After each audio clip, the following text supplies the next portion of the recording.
Good morning, everybody. Today we are going to learn something about Chinese jade. Now we are going to talk about the historical development.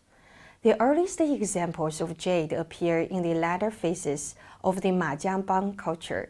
Remarkably sophisticated jade pieces appear after 2500 BC in the Liangzhu culture, many with an apparent lack of wear and a practical usage that suggests a primarily ceremonial function. These include the flat perforated bead disc with a hole in the center and the kong, a tube with a square exterior and a cylindrical hollow interior. Also present at this time in the Liangzhu culture and the Longshan culture are ceremonial gui and zhang blades and axes, as well as various ornamental jade pendants, necklaces, bracelets, often in animal form, and mask decoration. All these forms link the Neolithic jades to those of the subsequent Shang period. In the Shang dynasty, the craft of jade carving made a notable advance. Ceremonial weapons and fittings for the bronze weapons were carved from jade. Ritual jades included the bi, kong, and symbols of rank, and the plaques and dress ornaments were carved from thin slabs of jade. In the Zhou, production of Shang ritual forms was continued, and their use was systematized. Stylistically, Zhou dynasty jades at first continued Shang traditions, but then they turned toward looser designs. Besides, the introduction of iron tools and harder abrasives in the Dongzhou led to a new freedom in carving in the round. Given the archaic fashion of the Song, jades of this period are often difficult to detect. As the technique of jade carving had changed a little, these are hard to distinguish from genuine archaic jades, except by a playful elegance and a tendency to combine shapes and decoration not found together on Asian pieces. China controlled the Central Asian jade production regions between about 1760 and 1820, during which time much fine nibrite was sent to Beijing for carving. The finest Qing dynasty jade carving is often assigned to the reign of Qianlong. And now we will proceed to the schools of jade. Initially, jade carvings were limited to Neolithic and Bronze Age tools, including axes, arrowheads, chisels, and the like. The ancient Chinese considered the sky to be round and the earth to be square, so they made round and square-shaped objects out of jade in order to offer sacrifices to heaven and earth. Popular animal shapes included the dragon, the phoenix, and the phoenix, both divine animals revered in ancient China.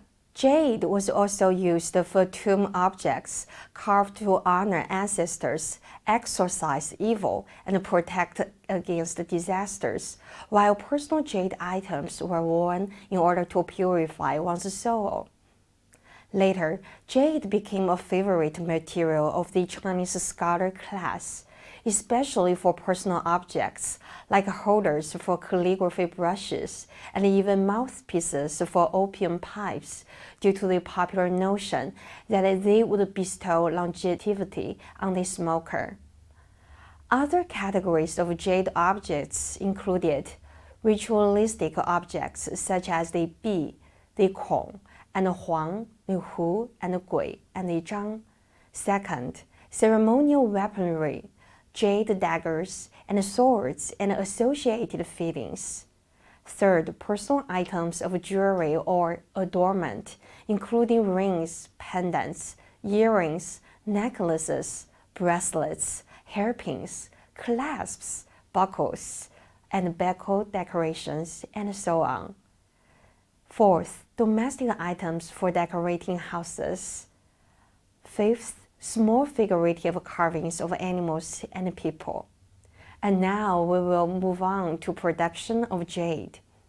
Neolithic jade workshops, also known as wasters, have been found in the areas where jade usage was evident and popularized. Most evidence of the development of jade technology and tools are taken from wasters and the discards and finished works present in these workshops. From the traces of jade left at these sites, one can see the evolution of crafting procedures from chipping and polishing to the more advanced drilling and slicing. The microsculpture of jade, with its composition of densely packed fibrous crystals into a felted mass formation, contributes to the mineral's toughness and difficulty in carving.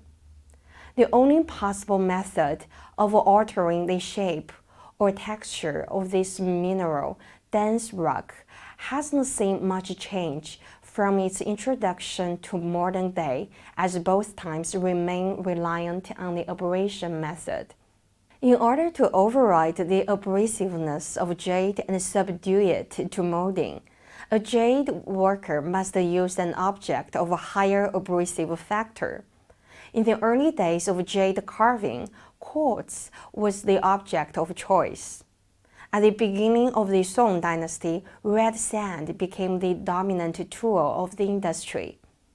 By 1939, once more advanced carving tools had arisen, and Peking jade carvers were already using 6 different types of abrasives: quartz, almadine, garnet, corundum, carborundum diamond, and a medium combining both carborundum and carcerous silt or losses. In terms of Hongshan jade, 4 main tools comprise the basics for jade carving: the string, the awl, the hollow drill, and the slow rotating disc. Although little was researched regarding the manufacturing techniques of other major Neolithic jade centers. And now we are going to talk about the modern Chinese jade. The material progress of modern China has brought about continuous innovation and improvement in its jade industry. To begin with, increased speed of production. After the founding of New China, the Handicraft Industry Administration Bureau was established, based on which the Handicraft Cooperatives Union was founded. The government invited old artisans and also provided funds and venues to form cooperative production groups. This is a reversal of the family-style inheritance of traditional handicrafts with a history of thousands of years.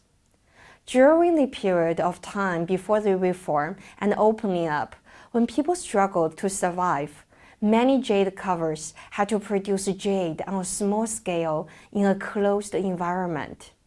Since the policy was implemented, China's jade industry has developed rapidly by introducing advanced Western technologies, such as electric motors, screw machines, and ultrasonic waves, so that jade products that took a month to accomplish in the past could be completed in about 10 days.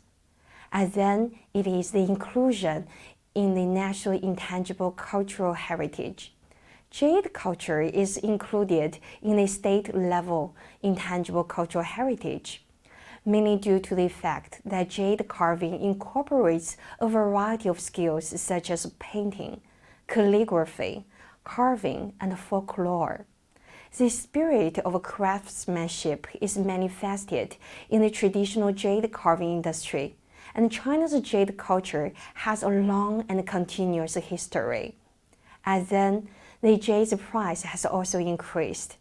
In modern society, the rising cost of raw jade materials results in the higher price of jade, which coupled with the greatly reduced cost of training a novice jade carver, leads to a larger number of profit seekers swarming into the jade industry.